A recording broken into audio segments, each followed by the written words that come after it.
Hey y'all, it's your guy B. I am taking a moment to share a teachable moment from like 4 years ago.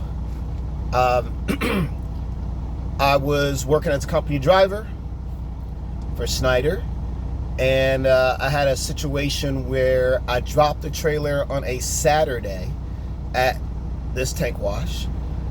And Wednesday I got a call inquiring about where I dropped the trailer, how I dropped the trailer, and those sorts of things, right? And so apparently the driver who picked up the loaded trailer, it was a relay, he had an issue with getting the trailer because apparently the trailer had sunk into the ground, which was not entirely accurate, but because I was unable to with definity say that I did, how I dropped the trailer, I ended up receiving a preventable accident from it. So I'm showing you this picture because when I did an appeal, I demonstrated how I dropped the trailer in the loaded trailer, all right, area.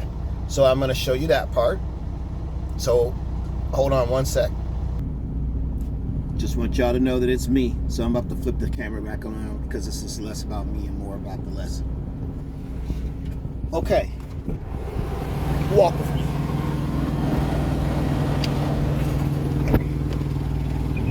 All right, so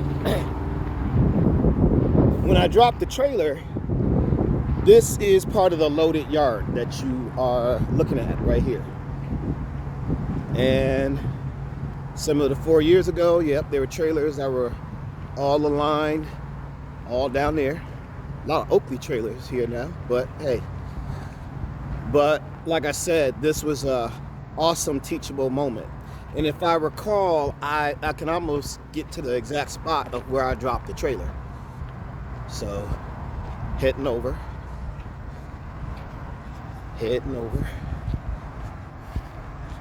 So I had dropped the trailer kind of like in this area,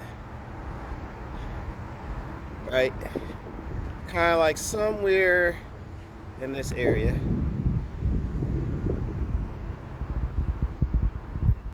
So now the difference that I learned, you see where that is? You see where that edge of that concrete is right there? This concrete strip?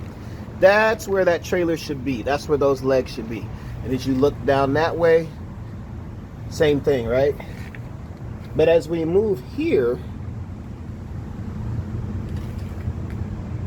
you see where that trailer is? It's actually not on the concrete pad.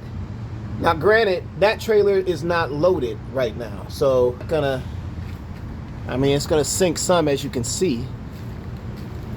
But it's in the ground. And here's another thing that I learned. Actually, right there, I'm gonna point my finger at it. Right there, this is where the concrete pad actually ends for this section of the loaded trailer. So not section of the loaded trailer, but for the, this is again for the loaded pad. So again, right here is where this ends. But look at all the other area here that takes up.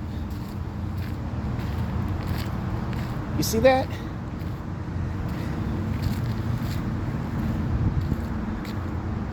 All of these trailers are actually sitting on dirt.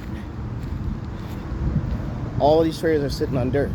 So even though I made my case that I dropped the trailer on the loaded pad or the loaded area, and in the signage they used to have it had loaded pad, I did drop it where it was supposed to be dropped. And as I noted, I received a write-up. It didn't go on my DAC report. It was more of an internal thing with Schneider. So At the time, I was really upset about it. I was also a bit upset that my appeal seemed to go on deaf ears. But that's okay, because more importantly, I learned from it that it was something that I knew how to prevent moving forward. And so what I did was I started to stage some wood on site in the event that I could drop the loaded trailer in a manner where it would be secure. So it was a good lesson learned. It was a tough one at the time, but I'm glad I went through it now, almost 5 years later. All right, so that's what we do on this black cream. This is like a black cream portion. It's bulk liquid asset conveyance specialists. You know, that we're the last 20 feet specialists. So these are things that, you might not know or think to know.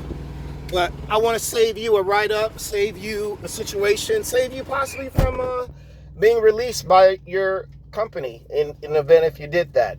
So you couldn't just say that, oh yeah, I dropped it on a loaded pad or I dropped it in a loaded section.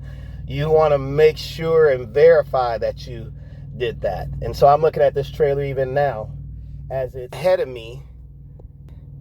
It's kind of got a little bit of lean to it. So, but hey, I learned my lesson.